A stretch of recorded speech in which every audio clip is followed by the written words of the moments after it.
એક સંત નદીમાં નાહી રહ્યા હતા અને એ જ સમયે વીંછી નદીમાં ડૂબી રહ્યો હતો.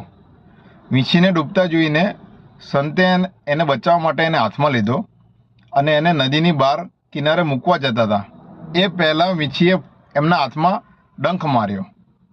ડંખના પ્રહારથી સંતનો હાથ હલી ગયો અને ફરીવાર વીંછી નદીમાં પડી ગયો. આ વખતે ડૂબતા જોઈને સંતે ફરીવાર એને હાથમાં લીધો અને નદીની બહાર મૂકવા જાય એ પહેલાં આ વખતે પણ વીંછીએ એમના હાથમાં ડંખ માર્યો. પણ જેમ તેમ કરીને સંતે એને બચાવીને નદી કિનારે મૂકી દીધો. અને આ બધું સંતના શિષ્યએ જોયું તો શિષ્યએ સંતને પૂછ્યું કે મહાત્માજી, તમે આ શું કરી રહ્યા છો કે તમને એ વારંવાર ડંખ મારે છે અને તમે એને બચાવી રહ્યા છો? તમારે વીંછીને નદીમાં ડૂબવા દેવો જોઈએ ને. ત્યારે જે સંતનો જવાબ હતો ને એ આપણા જીવનમાં ઉતારવા જેવો છે.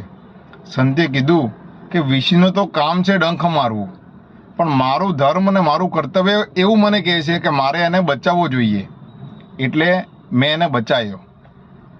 આ વાર્તાનો સારાંશ એ છે કે આપણી આજુબાજુ લોકો આપણી બુરાઈ કરતા હોય કે ખોટી વાતો કરતા હોય, પણ હંમેશા આપણે આપણો સારો વ્યવહાર કોઈને જોઈને આપણે બગાડવો ના જોઈએ. આપણો વ્યવહાર તો હંમેશા સારો જ રાખવો જોઈએ અને હંમેશા ભગવાન સારો વ્યવહાર જ જુએ છે.